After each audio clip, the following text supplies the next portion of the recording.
Indiana's been disappointing. Michigan State's been disappointing.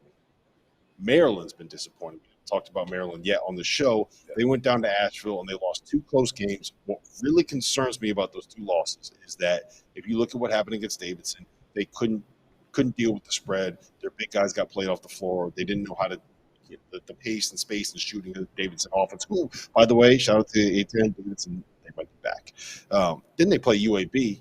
They couldn't handle the toughness, the physicality, the pressure. There were like 7 turnovers in the second half where Eric Gaines literally just picked somebody's pocket when it had a wide open layup. The dude had 20, and all he got was wide open layups in transition. So my question to you is, did we overrate this Big Ten big picture? A little 10, you mean? That's a good one. It's safe to say Maryland is a big part of why we're thinking that. This is a team where preseason picked 3rd in the Big Ten, and they've struggled out the gate. And the UAB game, because you question toughness, and that isn't something that you question with a Willard coach team. Right. Like he defines it. I went to their practice in the spring, and he's telling guys like, "This ain't Big Ten. Get out of here. Go." He actually told guys, "Go play in the ACC." How'd that make you feel?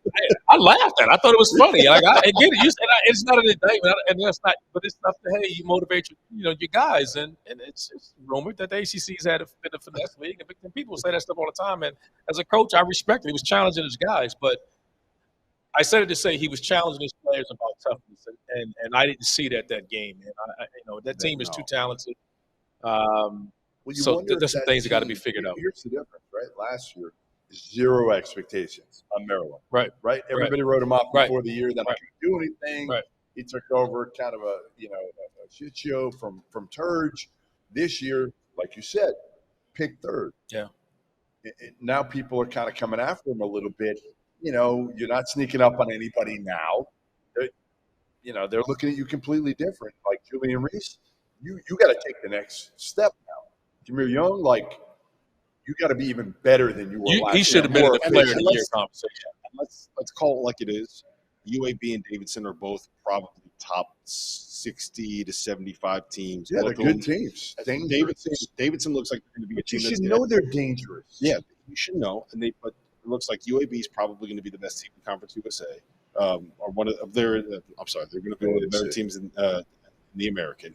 And Davidson looks like they're going to be competing at the top of the A10. So it's not like we're talking about horrible losses. These are both going to end up being probably quad 2 losses when things are all said and done. So they're both by 1 possession. Like, it's not like they're that far off. If Maryland finishes 3rd in the Big Ten. But we're talking about a team that we thought was 3rd in the Big Ten, and a team that was in some preseason polls were top 25th, 24th, or whatever, the top 25 teams. So from that aspect, it's disappointing. And you expect them, all right, you lose 1 game, all right, come back and respond, and they didn't.